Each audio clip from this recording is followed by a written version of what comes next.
நேயர்களுக்கு அன்பு வணக்கம். மீண்டும் உங்களை சந்திப்பதில் மிகுந்த மகிழ்ச்சி. இன்றைக்கு நம்மிடையே சசிகலா ஆதரவாளர் திரு தேனி கர்ணன் அவர்கள் நம்மோடு இணைந்திருக்கிறார். வாருங்கள் நேயர்களே, நம்ம சார்ட்ட பேசலாம். வணக்கம் சார்.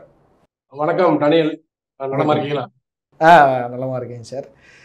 சார், அதிமுகவில் அவசர செயற்குழு கூட்டம் அறிவிக்கப்படுது. அந்த அறிவிப்பே ஒரு பெரிய முரண்பாடாக இருக்குது. காலையில் மாவட்ட செயலாளர் கூட்டத்திற்கான ஒரு அறிவிப்பு வருது. திரும்ப அதை பின்வாங்கிட்டு அந்த அறிக்கைக்கு மறுப்பாக செயற்குழுவாக கூட்டுறாங்க. அதை பற்றின பார்வை என்ன சார்? உங்கள் பார்வை என்ன சார்? இல்ல, ஒரு கட்சியினுடைய விதி அப்படின்னா செயற்குழு பொதுக்குழு கூட்டம் என்பது 5 வருஷத்துக்கு ஒரு முறை தான் வரும். அது ஒரு தகுதியான ஒரு பொதுச் செயலாளருக்கு 5 வருஷத்துக்கு ஒரு முறைதான் அவங்க அவைத்தலைவராகப்பட்டவர் கூட்டுவார். ஏன்னா இது 4000 பேர் கொண்ட ஒரு குழு. இந்த குழு 4000 பேர் தான், அவ்வளவுதான். தமிழகத்திலே இருந்து மொத்தத்திலே எடப்பாடி பழனிசாமியோட நிர்வாகிகள் 4000 பேர் தான். இந்த 4000 பேருக்குள்ள நம்பிக்கை இழந்து போச்சு எடப்பாடி பழனிசாமி. அதனாலதான் போன நாடாளுமன்ற தேர்தல் நடந்து முடிந்த நாடாளுமன்ற தேர்தலுக்கு பிறகு அவரே அந்த அலுவலகத்துல வச்சு என்ன சொன்னாருன்னா, 70% பேர் எனக்கு உண்மையா வேலை பார்க்கல, கட்சிக்கு விரோதமா தான் இருந்தீங்க, எனக்கு விரோதமா தான் இருந்தீங்கன்னு அவரே அந்த கூட்டத்துல அந்த அலுவலகத்துல பேசுறது உண்டு. அதெல்லாம் ஊடகத்துல வந்தது. ஆகவே இவர் தொடர்ச்சியாக நிர்வாகி மேல நம்பிக்கை இல்லை. ஆகவே பயந்து ஏன்னா சின்னம்மா ஒரு பக்கம் மக்களை சந்திச்சுட்டு இருக்கிறாங்க. மக்களை எப்படி சந்திக்கிறாங்க? எந்த ஒரு ஏற்பாடும் இல்லாம தேதி அறிவிக்கிறாங்க. அவ்வளவுதான். தேதி மட்டும் அறிவி, இந்த தேதிக்கு நாங்க வருவேன், அவ்வளவுதான். தன்னிச்சையாக தொண்டர்களும் பொதுமக்கள் சின்னம்மாவை சந்திக்கிறாங்க. அவங்களுடைய பேச்சை கேட்கிறாங்க, அவங்ககிட்ட கோரிக்கை வைக்கிறாங்க. அம்மா, நீங்க ஏதாவது தலைமை தாங்கலாம் நாங்களும் செயல்படுவோம் அப்படின்னு. அப்படி இருக்கும் பொழுது இப்ப நாளையிலிருந்து பாருங்க, திருநெல்வேலி மாவட்டத்துல ஒரு 4-5 இடத்துல சின்னம்மா சுற்றுப்பயணம் போறாங்க, மக்களை சந்திக்கிறாங்க. மக்களோட அது ஒரு பெரிய இம்பாக்ட கிரியேட் பண்ணலன்னு சொல்றாங்க இல்லையா சார்? பொதுவெளியில சசிகலா அவருடைய சுற்றுப்பயணம் ஒரு பெரிய இம்பாக்ட் எல்லாம் ஒன்றும் கிரியேட் பண்ணல அப்படிங்கிறாங்க.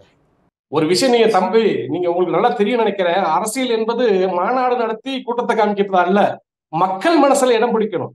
அது மக்கள் மனசுல எடப்பாடி பழனிசாமிக்கு இடம் இல்லை என்பதை வெட்டா வெளிச்சமாக 10 தோல்வி பழனிசாமி என்ற பட்டத்தை வாங்கியிருக்கிறார். அதை அவர் புரிஞ்சுக்கிட்டாரு. ஏன்னா கூட இருக்கவனே உள்ளடி வேலை பார்க்கிறார். அதுல இந்த மாற்றம் இல்லை. எடப்பாடி பழனிசாமி தலைமைய அடிமட்ட தொண்டை மட்டுமல்ல, இப்ப எடப்பாடி பழனிசாமி இருக்கக்கூடிய அந்த அல்லக்கை நிர்வாகிகளுக்கே பிடிக்காமத்தான் அணி அணியாக பிரிந்து எடப்பாடி பழனிசாமி நீக்குவதற்கு என்ன வழி, சின்னம்மா தலைமை ஏற்பதற்கு என்ன வழின்னு ஆலோசனை பண்ணிட்டு இருக்காங்க.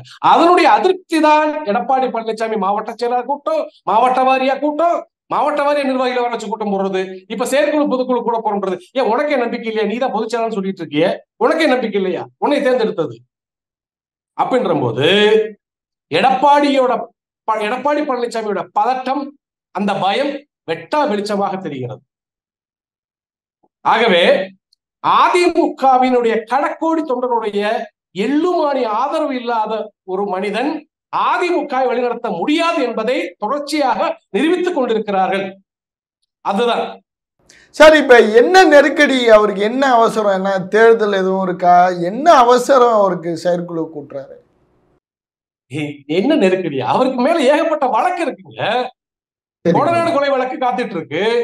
அது அல்லாதது இந்த 4.5 ஆண்டு காலமாக ஆட்சியில அதுதான் சொல்ல, விளைஞ்ச காட்டுல மாடு மேய்ஞ்சது மாதிரி மேய்ஞ்சிட்டானோ அவர் தலைமையில் இருந்த அத்தனை அமைச்சர்களும் இவரும். அதுதான் தன்னிச்சையாக யாரும் கேட்பார் இல்ல. ஆகவே ஏகப்பட்ட பல்லாயிரம் கோடி ரூபாய் ஊழல், அது ஊராமே திரும்ப வரப்போகுது. அப்ப தன்னை பாதுகாக்கிறதுக்கு தொண்டர்கள் ஆதரவு இல்லை. இந்த மேல்மட்டத்தில் இருக்கக்கூடிய இந்த 4000 பேர் கொண்ட அந்த குழுவே உள்ளடி வேலை பார்க்குது. என்ன செய்வோம், ஏது செய்வோம்னு இரவுல தூக்கமே வரலன்னு புலம்புறாரு. எங்களுக்கு தகவல் கிடைக்குது. ஏதோ ஒண்ணு செஞ்சுட்டு இருக்கிறாரு. நைட்ல தூக்கமே வரலையோ? எப்படிங்க நைட்ல தூக்கமே வரலையோமா எடப்பாடி அவருக்கு? ஆமா ஆமா ஆமா, தகவல் எங்களுக்கு வருது. ஏன்னா நாங்க எல்லாம் ஒண்ணா இருந்தவங்க தானேங்க. அப்ப அவங்க வீட்டுல எங்களுக்கு ஒரு ஆள் வச்சிருக்க மாட்டோமா? நைட்ல தூங்காம நடக்கிறாரு மொட்டை மாடியில். ஏன்னா கூட இருக்கிற யாருமே விசுவாசம் இல்ல. நீ யாருக்கு விசுவாசம் இருந்த? நீ யாருக்கு விசுவாசமா இருந்த நான் கேட்கிறேன். உன் கூட இருக்க ஆளுங்க உனக்கு எப்படி விசுவாசமா இருப்பாங்க? சரி, இப்ப அந்த எடப்பாடி அவர்களை சுற்றி இருந்த அவருடைய முதல் வட்ட நம்பிக்கையா இருந்த வேலுமணி, தங்கமணி போன்ற முன்னாள் அமைச்சர்கள்லாம் தனியா ஒரு குழு ஃபார்ம் பண்ணியிருக்கதா சொல்றாங்களே, அது உண்மையா? உண்மைதாங்க. ஏன்னா அவங்களுடைய ஆலோசனை அதுனா, எஸ்பி வேலுமணி அவரு ஒரு 6 எம்எல்ஏக்களை கண்ட்ரோல்ல வச்சிருக்கிறாரு.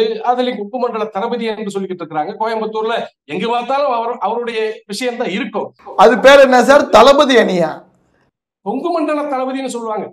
Okay okay okay okay. ஆமா, யார்? எஸ்பி வேலுமணிய. அப்படி இருந்த நபர் வந்து பார்க்கும்போது அவருடைய ஏரியாவில், அவருடைய மாவட்டத்துல பிஜேபி 2வது இடம், இரட்டை இலை 3வது இடம் அப்படின்ற போது அச்சப்படுவாங்கல்ல. அடுத்தடுத்து அதிகாரத்துக்கு வரணுமா இல்லையா? நம்ம இப்படியே தோல்வி பாதையிலே போயிட்டு இருந்தா என்ன அர்த்தம்? இதனுடைய அர்த்தம் என்ன? தலைமை சரியில்லை. அதைத்தான் எஸ்பி வேலுமணி சூசகமா சொல்றாரு. எடப்பாடி பழனிசாமி தலைமையை ராஜினாமா பண்ணிட்டு அனைவரும் ஒன்றுபட்ட அதிமுகவா இருந்தால் கண்டிப்பா வருகின்ற எந்த தேர்தல் வந்தாலும் அதில் வெற்றி பாதையில போக முடியும்னு அவர் சூசகமா சொல்லிட்டு இருக்கிறாரு. அது கூடிய விரைவில் ஓப்பனா வெளிப்படையா பேசக்கூடிய வாய்ப்பு இருக்கிறது. அதுக்குண்டான வேலைகள் நடந்து விட்டு இருக்கிறது. ஏன்னா எடப்பாடி பழனிசாமி அவர்களை வந்து கடக்கோடி தொண்டன் தான் ஏத்துக்கலாம் இல்ல, கூட இருக்கக்கூடிய இவர்கிட்ட வாங்கி தின்ற அந்த 4000 பேரை ஏத்துக்கலன்னு சொல்லுவேன். சார், இப்ப இந்த செயற்குழுல என்னதான் சார் நடக்கும்? எதுக்காக கூட்டியிருக்காரு? அவரை தான் கேட்கணும். முட்டாள்தனமான செயற்குழு இல்லையா? இல்ல, நான் என்ன கேட்கிறேன்னா, ஃபர்ஸ்ட் ஒரு முறை செயற்குழு பொதுக்குழு கூடுனீங்க, அதுல பிரச்சனை வந்துச்சு. 2வது ஒரு முறை செயற்குழு பொதுக்குழு கூடுனீங்க, நீங்களாவும் தன்னிச்சையா கடக்கோடி தொண்டனுடைய ஆதரவு இல்லாம ஒரு கேள்வி கூட வைக்காம மாவட்ட வாரியா ஒரு பொதுக்கூட்டம் போட்டு ஆலோசனை பண்ணாம நீங்களா பணத்தினால ஏலம் எடுத்துக்கிட்டீங்க. அப்ப நீதிமன்றம் உங்ககிட்ட கட்சி வச்சுக்கலாம் அப்படின்னு சொல்லியாச்சு. தேர்தல் ஆணையம் சின்னத்தை கொடுத்துருச்சு. அப்புறம் என்ன பயம் உங்களுக்கு? அடிக்கடி உங்களுக்கு மாவட்ட செயலாளர் கூட்டம், அதே போல செயற்குழு பொதுக்குழு கூட்டம் உங்களுக்கு தேவையா? அப்ப தன்னுடைய நாற்காலி ஆட்டம் ஆரம்பித்து விட்டது என்று அவருக்கே புரிஞ்சுக்கிடுச்சு. அப்ப எங்கிட்ட வாங்கி திண்டீங்களாப்பா, ஒழுக்கமா இருப்பீங்களா, விட்டு போயிருவீங்களா, எப்பா சொல்லுங்கப்பா, பயமா இருக்கு, இனி நடுக்காட்டுல விட்டுருவீங்க போல தெரியுது அப்படின்னு பொழப்புறாராம். இந்த பொழப்புள் எங்களுக்கு எதிரொலிக்குது. சார், இந்த மாவட்ட வாரியா கூட்டம் போட்டார்ல சார், அதுல என்ன நினைச்சார்ல? கடுமையான அதிருப்தி இருந்ததா சொல்றாங்களே சார். இல்ல, மாவட்ட வாரியா கூட்டம் போட்டு முதல் எக்ஸாம்பிள் தேனி மாவட்டத்தை எடுத்துக்கிறோம். தேனி மாவட்டத்துல சம்பத் தொகுதியில 10,000 ஓட்டு, கோடி தொகுதியில 15,000 ஓட்டு, எப்படின்னு பாருங்க. அப்ப மக்கள் விரும்பலதான் அர்த்தம். பாருங்க, டெபாசிட் இழந்து போயிட்டாரு இங்குள்ள நாடாளுமன்ற வேட்பாளர். அப்படின்ற போது எல்லா மாவட்டங்களிலும் அதே நிலைதான். அப்படின்ற போது மாவட்ட செயலாளர் என்ன பண்ணுவான் பாவம்? சொல்லுங்க பாப்போம். மக்கள் ஆதரவு இல்லை, தொண்டர்கள் ஆதரவு. மாவட்ட செயலாளர் கள்ள ஓட்டா போட்டு இவங்களை ஜெயிக்க முடியும்? அப்ப மாவட்ட செயலாளர் சொல்றாங்க, எல்லாருமே என்ன சொல்றாங்க? கட்சி பிரிஞ்சு கிடந்தா இப்படிதான் நிலைமை, நாங்க என்ன பண்றது? பொதுமக்களே வந்து ஒன்று சேர்ந்தாத்தான் உங்களுக்கு ஓட்டு போடுன்னு சொல்றாங்க. நீங்க ஒற்றுமையா இருந்தா நீங்க அதிகாரத்துக்கு வர முடியும்பா. நீங்க 4 முறை பிரிஞ்சிருந்தா உங்களுக்கு போடக்கூடிய ஓட்டை வேஸ்ட் தானே அப்படின்னு பொதுமக்கள் அதிமுகவோட அனுதாபிகளை அவங்களுக்கு வாக்களிக்க விரும்பல. அதை வந்து கருத்துக்களை சொல்லியிருக்கிறாங்க. அதை ஏத்துக்கணுமா இல்லையா? அப்ப நிறைய தென் மாவட்டத்தில் இருக்கக்கூடிய நிர்வாகிகள் கட்சியை ஒண்ணு சேருங்க, சின்னமா தலைமை ஏற்கனவே வர கோரிக்கை வச்சிருக்கிறாங்க. அப்ப என்ன சொல்ல வர, நீங்க என்னதான் நீங்க இந்த பதவி வெறியில என்னதான் மறுபடியும் நீங்க கூட்டங்களை போட்டு இந்த நிர்வாகி என்ன பண்ணுவான்? ஆதரவு இல்லாத நிர்வாகி தானே மாவட்ட. அதான் சொல்ல வர, தேனி மாவட்ட செயலாளர் 2 பேர் இருக்கா, கிழக்கு மேற்கு 2 பேருக்கு 2 தொகுதிக்கு மொத்தம் 4 தொகுதினா 4 தொகுதியில 2 தொகுதிக்கு ஒரு மாவட்டம், இன்னும் 2 தொகுதிக்கு ஒரு மாவட்ட செயலாளர் போட்டிருக்காங்க. இந்த 2 பேருக்குமே வந்து மக்கள் ஆதரவு கிடையாது, தொண்டர்கள் ஆதரவு கிடையாது. இதே மாதிரி தமிழகம் முழுக்க. அப்படி இருக்கும்போது என்ன பண்ணுவாங்க? அவங்கள சொல்லி என்ன குத்தம்? எடப்பாடி பழனிசாமி தானே குத்தம். அப்ப என்ன செய்யணும்? கட்சி நலன் கருதி, தொண்டர்களுடைய நலன் கருதி, தமிழகத்தினுடைய நலன் கருதி அடுத்த அதிமுக ஆட்சி வரணும்னா ராஜினாமா செஞ்சு விட்டு சின்னமாவை சந்திக்க வேண்டும். நீங்க தாமா எந்த ஒரு எதிர்ப்பும் இல்லாம தேர்ந்தெடுக்கப்பட்ட பொதுச் செயலாளர் அப்படின்னு. அதுதானே உண்மை. அதை யாரும் மாத்தி பேச முடியுமா? இப்ப எடப்பாடி பழனிசாமியே தேர்ந்தெடுக்கிற போது எதிர்ப்பு பிரச்சனை, இவர்கள் வந்து பயிலா உடைச்சிட்டு ஒருங்கிணைப்பாளர் இணைவர்கள் சொல்ற போது பிரச்சனை. சின்னமாவுக்கு எந்த பிரச்சனையுமே இல்லையே, அனைவரும் ஒன்று சேர்ந்துதான் எடுத்தோம். அதே போல கடக்கோடி கிளைக்கழக செயலாளர் கூட கையொப்பம் விட்டு படிவத்தை அனுப்பிச்சான். அது தேர்தல் ஆணையத்தை சாக்கா போச்சே. ஆனா எடப்பாடி பழனிசாமிக்கு அது மாதிரி கடக்கோடி கிளைக்கழக செயலாளர் கையொப்பம் போட்டு மனு கொடுத்துருக்காங்கன்னா நீங்களா ஏதோ ஒண்ணு கிரியேட் பண்ணிக்கிட்டீங்க, அந்த 4000 பேரை கண்ட்ரோல் எடுத்துக்கிட்டீங்க, அவ்வளவுதான் பேச்சு. அப்ப தேர்தல்ல தானே பதில் சொல்லுவான் அதிமுக தொண்டை பொதுமக்களும். எப்ப வாடி மாப்பிள, வாடி வாசலுக்கு வருவீல, அப்ப உன்னை வச்சுக்கிறேன் மாப்பிள, எடப்பாடி பழனிசாமி வா மாப்பிள, வாடி வாசல்ல வச்சு உன்னை பாத்துக்கிறேன்னு தேர்தல் எப்ப வருதோ அப்பதான் பதிலடி கொடுத்துட்டு இருக்கான். அதுதான் 10 தோல்வி பழனிசாமி. சார் கண்டிப்பாக சார். இப்போ நீதிமன்றமும் ஒரு இன்ட்ரெஸ்டிங் மூவ் ஒன்று சொல்லியிருக்கு. இந்த சிவில் கோர்ட் வழக்கில், இந்த பொதுச் செயலாளர் வழக்கில் வந்து நீங்கள் வந்து எப்படி பொதுச் செயலாளர்னு குறிப்பிட்டு வழக்கை தாக்கல் பண்ணீங்க, ஒருங்கிணைப்பாளர் இணை ஒருங்கிணைப்பாளர் தானே காயின் பண்ணோம் அப்படிங்கிற மாதிரியான தன்னுடைய நீதிமன்ற பார்வையை மாற்றிருக்கு. அதை பற்றின உங்களுடைய பார்வை என்ன சார்? இல்லை, நீதிமன்றம் என்பது எங்களை பொறுத்து இந்த இந்த நீதியரசருடைய அந்த அறிக்கை என்பது, அந்த எதிர்கேள்வி என்பது உண்மையிலே நியாயமானதா. இந்த கேள்வியை தான் ஆரம்பத்திலிருந்து நீதியரசரை பார்த்து கேட்டோம். இது ஒரு தனியார் ப்ராப்பர்ட்டி அல்ல. நீதியரசர் அவர்களுக்கு கோரிக்கை வச்சோம், நாங்க தேர்தல் ஆணையத்துக்கு கோரிக்கை வச்சோம். அதிமுக என்பது ஒரு மாபெரும் இயக்கம். தமிழகம் மட்டுமல்ல, இந்தியாவின் முழுக்க முழுக்க அனைத்து மாநிலங்களும் எங்களுடைய இயக்கம் இருக்கு. அதுதான் அனைத்து இந்திய அண்ணா திராவிட முன்னேற்ற கழகம். அப்படிப்பட்ட ஒரு பேர் இயக்கத்துக்கு ஒரு தனிநபர் உரிமை கொண்டாட முடியாது. அது தொண்டர்களால் தீர்மானிக்கக்கூடிய அந்த பவர் வந்து யாருக்கு? தொண்டர்கள் இருக்கு. அப்ப தொண்டர்களுக்கு முன்னுரிமை கொடுக்க இவருக்கு முடியல. யாருக்கு? எடப்பாடி பழனிசாமி. ஆகவே மேல்மட்ட நிர்வாகத்தை வைத்து மட்டும் ஒரு தீர்ப்பு சொல்லிடாதீங்க. இது சொத்து பிரச்சனை அல்ல, இது ஒரு பேர் இயக்கம். கடக்கோடி தொண்டருடைய மனநிலை நீதிமன்றத்துக்கு தெரியாது, நீதியரசுக்கு தெரியாது. ஆகவே நீங்க தீர்ப்பு கொடுத்துட்டீங்க எடப்பாடி பழனிசாமிக்கு செல்லுன்னு, நாங்க செல்லாதுன்னு தீர்ப்பு கொடுத்துட்டோம். தொடர்ச்சியா தோல்வி. அதை அறிஞ்சுக்கிட்டாங்க, புரிஞ்சுக்கிட்டாங்க நீதியரசர். ஆகவே நீங்கள் பொதுச் செயலாளர் சொல்லுவதற்கு அருகதை இல்லை என்று அந்த அறிக்கையை கொடுத்திருக்கிறாரு. அதுக்கு மன்னிப்பும் கேட்டிருக்கிறாங்க. நீதிமன்றத்திலே நீதி இருக்கிறது, நீதி கிடைக்கும் என்ற நம்பிக்கையும் எங்களுக்கு இனிமேல் தான் இருக்கு மனசுல. சார், சசிகலா அவர்கள் சுற்றுப்பயணம்லாம் போயிட்டு இருக்காங்க. ஆனால் ஓபிஎஸ் வந்து ஒரு மௌனமாவே இருக்கிற மாதிரி இருக்கே சார். இல்ல, மௌனமாக இல்லையே, அவரும் நிறைய இடத்துக்கு போயிட்டு தான் இருக்கிறாரு. நம்மளும் தொலைக்காட்சியில பார்த்துட்டு தான் இருக்கிறோம். அதுதான் கட்சி ஒன்றுபடுத்தக்கூடிய வேலைகளை செய்து கொண்டு இருக்கிறாங்க. சின்னமாவும் வந்து மக்களை சந்திக்கிறாங்க, ஒற்றுமை உண்டான முயற்சிகள் எடுக்கிறாங்க. அதே போல ஓபிஎஸ் அவர்களும் அதுக்கு உண்டான வேலைகளை செஞ்சுட்டு இருக்காங்க. அவரும் அமைதியா ஒண்ணு இருக்கு. அன்றாட அவருடைய நிகழ்வுகளை நாங்க நியூஸ்ல செய்தியில பார்த்துட்டு தான் இருக்கிறோம். கட்சி ஒற்றுமைக்கு உண்டான வேலைகளை செய்து கொண்டிருக்கிறார்கள். அதே போல சின்னம்மா தான் செய்து கொண்டிருக்கிறாங்க. கண்டிப்பா வருகின்ற சட்டமன்ற தேர்தல் சின்னம்மா தலைமையிலே அந்த தேர்தலை வீகம் வகுத்து அம்மாவின் ஆட்சி கொண்டு வருவாங்க. அதைத்தான் மக்கள் விரும்புறாங்க, தொண்டர்கள் விரும்புறாங்க. சார் கண்டிப்பா சார். நீங்க சொன்ன மாதிரி இப்ப வந்து உங்களுடைய அந்த ஒன்றுபட்ட அதிமுக யார் யார் சார் சொல்லுவீங்க? ஒன்றுபட்ட அதிமுக எடப்பாடிக்கு வாய்ப்பு கொடுப்பீங்க? அனைவருக்கும் வாய்ப்பு உண்டு. ஒன்றுபட்ட அதிமுக அனைவரும் தான். ஏன்னா இதுக்கு முன்னாடி தலைவர் இறந்த பிறகும் அம்மா இருக்கிறாங்க, ஜானகி அம்மா இருக்கிறாங்க. இவங்களுக்குள்ள பிரச்சனையை இழுத்து விட்டு பெருசா கிரியேட் பண்ணி சின்னத்தை முடக்கலையா? எத்தனையோ பேரு புரட்சி தலைவி அம்மா அவர்களை கண்டமானிக்கு திட்டுனது இல்லையா? கொச்சையா பேசுனது இல்லையா? அவர்களெல்லாம் மன்னித்து அரவணைத்து அவர்களிலும் பொறுப்பில் அமர வைத்து அழகு பார்த்தவங்க தானே புரட்சி தலைவி அம்மா அவங்க. அப்ப அவங்க கூட இருந்தவங்க, அவங்க வழி வந்தவங்க சின்னம்மா என்ன பண்ணுவாங்க? அனைவரும் அரவணைத்து போறதுதான் ஒரு தாயுள்ளம் கொண்ட சின்னம்மா. அவங்க வந்து யாரு இதுவரைக்கும் பாருங்க, இந்த புரட்சி பயணம் போறாங்க, திமுகவை மட்டும்தான் பேசுறாங்க. எடப்பாடி பழனிசாமியோ அண்ணன் வேற யாரையுமே அவங்க பேசல. என்னன்னா கண்டிப்பா அனைவரையுமே காப்பாற்ற யாருனால முடியும்? தாயினாலதான் முடியும். அந்த தாய் இப்ப எதுக்கு அவங்க பேசணும்? நீங்க வேணா பேசிட்டு போங்கப்பா, உங்களை பாதுகாக்கணும் என்னை தவிர வேற யாருமே கிடையாது, யாரும் நாதியே கிடையாது உங்களை அப்படின்னு அம்மாவுக்கு தெரியும், மக்களுக்கும் தெரியும். ஆகவே சின்னம்மாவுடைய மக்கள் பயணம் என்பது எடப்பாடி பழனிசாமிக்கு அதான் சொல்றேன், லூஸ் மோஷன் போயிட்டு இருக்கு, முடியல. ஏன்னா நீ மதுரையில மாநாடு நடத்தின கூலிக்கு ஆள் பிடிச்சு, ஆனா எந்த ஒரு ஏற்பாடும் இல்லாம தன்னிச்சையாக இந்த தேதிக்கு இந்த நேரத்துக்கு தன்னெழுச்சியாக வர்றாங்க தொண்டர்கள். அதுதான் மிகப்பெரிய விஷயம். ஆகவே அவருக்குள்ள ஒரு பயம் ஏற்பட்டு போச்சு. நம்முடைய நாற்காலி ஆட்டம் கண்டுருச்சு, கூட இருக்க முறா நம்ம எப்படி துரோகம் பண்ணுவோம் அதே மாதிரி நம்மளுக்கு துரோகம் பண்ண தயாரா இருக்கிறாங்க. இதுக்கு என்னடா வழின்னு குழம்பி போயிருக்கிறார் எடப்பாடி பழனிசாமி. குழப்பத்தை தீர்க்கிறதுக்கு சின்னமா இருக்கிறாங்க.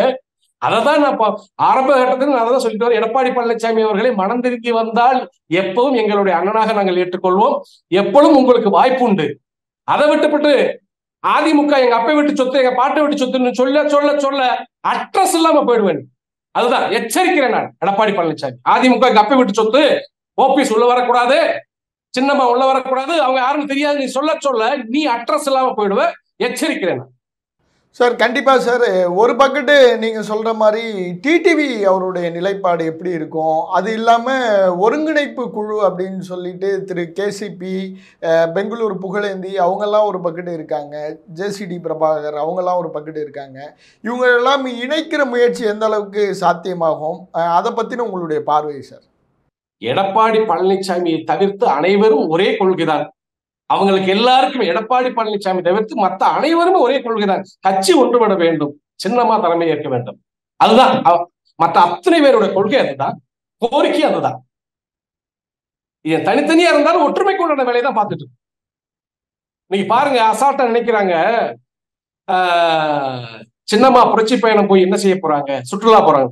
நான் என்ன சொல்றேன், இக்கட்டான சூழ்நிலையில அம்மா அவங்களுக்கு இக்கட்டான சூழ்நிலையில ஐயா திரு நடராஜன் அவர்கள் இருக்க போய்தான், சின்னம்மா அவங்க இருக்க போய்தான் அன்னைக்கு ஒரு ஆலோசனையும் அரவணைப்பும் பாதுகாப்பு இருக்க போய்தான் மறுபடியும் எதிர்கட்சி தலைவர் அடுத்து முதலமைச்சர் ஆனாங்க அம்மா.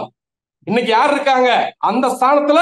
அண்ணன் திவாகரன் ஓஎஸ் கார்டுல உட்கார்ந்து இருக்கிறாங்க சின்னம்மாவுக்கு பக்கபலமா. அதனால அவர் வகுக்கக்கூடிய ஒவ்வொரு வியூகங்களும் அது கட்சி நலன் சார்ந்து இருக்கும். யாரையும் வேண்டாம் வெறுப்பா பேச மாட்டார். அப்படி ஒரு நல்ல மனுஷன் தான் அண்ணன் திவாகரன் அவர்கள். ஆகவே கூடிய விரைவில் சின்னம்மா தலைமை இயக்க போகிறார். அதில் எடப்பாடி பழனிசாமி என்ற நபரும் அடங்குவார். சார் நீங்க சொல்றதுல இருந்து பார்த்தா இப்ப திவாகரன் எடுக்கிற முடிவை வந்து தினகரன் ஏத்துப்பாரா சார்?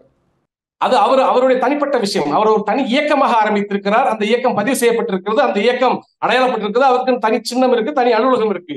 அவர் விருப்பப்பட்டா வேண்டாம், அது வந்து அவர் விருப்பப்பட வேண்டும். நம்ம விருப்பப்பட்டு என்ன பண்ண முடியும்? அவர் ஒன்றிணைக்க விருப்பப்பட வேண்டும். அது உண்மையில அவருதான் விருப்பப்படணும். ஏன்னா அவர்கிட்ட இருக்கக்கூடிய நிர்வாகிகள் தொண்டர்கள் விருப்பப்பட்டாலும் அண்ணன் தினகரன் எடுக்கக்கூடிய முடிவு தான் அவருடைய கட்சி முடிவு. சார் நீங்க என்னதான் இவ்வளவு விஷயங்கள் சொன்னாலுமே வந்து ஒரு எதிர்கட்சி தலைவராக தமிழகத்தினுடைய இன்னைக்கு பெரிய நம்பிக்கையாய் எடப்பாடி பழனிசாமி அவர்கள் இருக்கிறார். என்ன நம்பிக்கை? தமிழகத்துடைய என்ன நம்பிக்கை? என்ன நம்பிக்கை சொல்லுங்க சார். எதிர்கட்சி தலைவரா இருக்கிறார். அவர்கிட்ட 60% எம்எல்ஏக்கள் இருக்காங்க. அதுக்கு மேல என்ன சார் அவருக்கு வேணும்? ஒரு விஷயம், இந்த எதிர்கட்சி தலைவர் பதவிக்கு எப்படி வந்தார் எடப்பாடி பழனிசாமி கதையை பலமுறை சொல்லிட்டோம். ஒரு பெரும்பான்மையான சமுதாயத்தை ஏமாற்றி அவர்களுக்கு ஒரு அரசு அறிக்கையை கொடுத்து இடஒதுக்கீடை கொடுத்து அது செல்லுபடியாகாம அவங்க உண்மையில ஜெயிச்சிட்டோம்ன்ற ஒரு நம்பிக்கையில உண்மையில நம்ம நீண்ட நாள் போராட்டம் எடப்பாடி பழனிசாமி தீர்த்து வச்சுட்டாருன்னு அந்த மக்கள்லாம் ஒட்டு சேர்த்து ஓட்டு போட போய்தான் எதிர்கட்சி தலைவர். ஆனா அந்த திட்டம், அந்த அறிக்கை, அந்த அரசு கொடுத்த அந்த இடஒதுக்கீடு நிலைச்சு நின்றிருந்தா இன்னைக்கு ஓகே. ஆனா நீ பண்ணது 420, அந்த பேரின மக்களுக்கு நீ செஞ்சது 420. ஆகவே இப்படி எல்லாம் ஏமாத்தி எதிர்கட்சி தலைவராக உட்கார்றவெல்லாம் அரசியல்வாதிகள் கேட்கும்.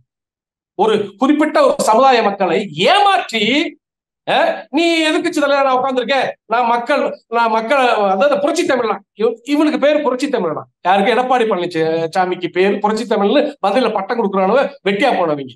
நான் என்ன சொல்ல வரேன், எல்லா இடத்துலையும் சீட்டிங், ஏமாற்று.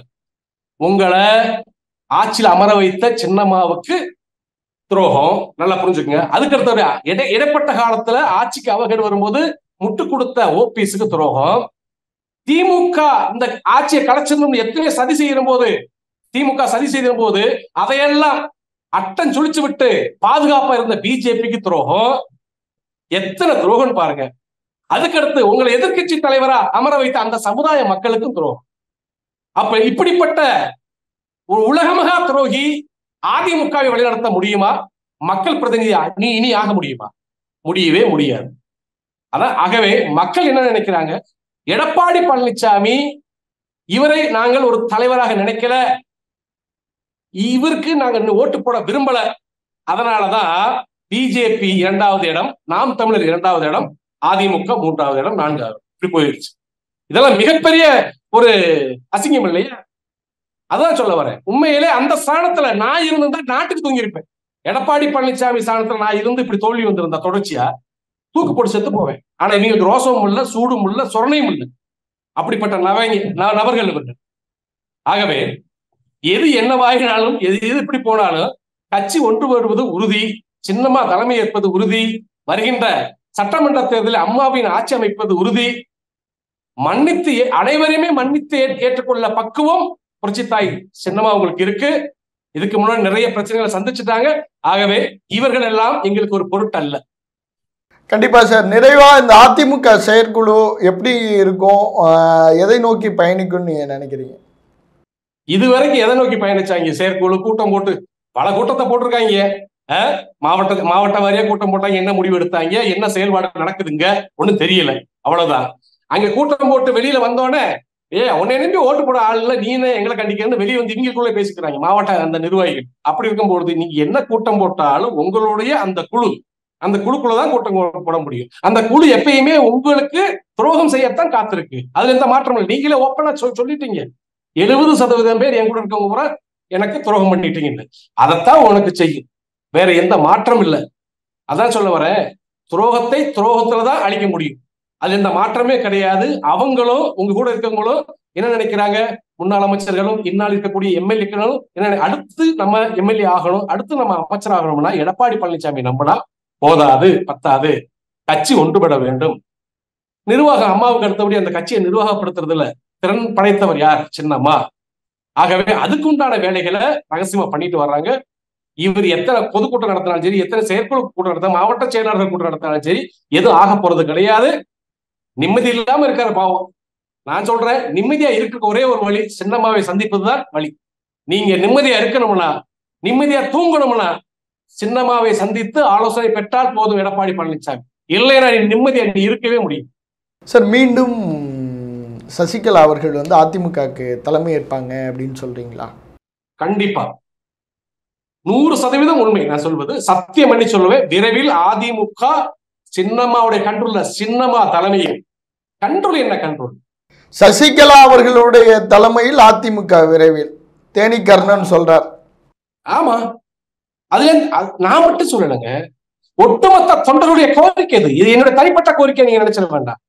அதிமுகவினுடைய கடக்கோடி தொண்டன் தான் கட்சியினுடைய ஆணிவேர். அந்த ஆணிவேர் சொல்லுது, எடப்பாடி பழனிசாமி நம்பியெல்லாம் நாங்க கட்சியில பயணிக்க மாட்டோம். அதிமுக வேட்டி கட்டி பல வருஷம் ஆகி போச்சு, இந்த ஆள தலைவரை நான் நினைக்க முடியாதுன்னு சொல்றான். சின்னம்மா நீங்க வாங்க, நீங்க தான் அம்மாவுக்கு அடுத்தபடியா ராணுவ கட்டுப்பாட்டுல கட்சியை வளர்க்க முடியும் அப்படின்னு சொல்றாங்க. அதைத்தான் பொதுமக்கள் விரும்புறாங்க. தமிழ்நாட்டுல 2 கட்சி தான் பெரிய கட்சி, ஒண்ணு திமுக, 2வது அதிமுக. நாங்க அதிமுகவுக்கு எப்பயும் ஆதரிக்க கூடிய நபர்கள், நாங்க கட்சிக்கு அப்பாற்பட்டு. ஆனா இப்ப இருக்க நிலைமையை பார்க்கிற பொழுது எடப்பாடி பழனிசாமி நாளைக்கு தமிழ்நாட்டை வித்துருவான். ஏன்னா இப்போதைக்கு அதிமுகவை கூறு போட்டாச்சுருந்தாலும் தன்னுடைய சுயநலத்துக்காக, இனி அதிகாரத்துல வந்து தமிழ்நாட்டை வித்து போடுவாங்க. அதனால இது போன்ற பதவி வெறியர்கள், பதவி பித்தர்கள் தேவையில்லை, தமிழ்நாட்டுக்கு தேவையில்லை, கட்சிக்கும் தேவையில்லை பொதுமக்கள் கோரிக்கை வைக்கிறாங்க. சின்னம்மாட்ட நாங்க நேரடியா பக்கத்துல இருந்து பாக்குறோம். பொதுமக்கள் வந்து அந்த வண்டியை மறிச்சு பேசுறாங்க. அப்படின்ற போது எடப்பாடி பழனிசாமி மனம் திருந்த வேண்டும், அதுதான் சொல்றேன். ரொம்ப நன்றி சார். நன்றி நன்றி நன்றி நன்றி நன்றி சார்.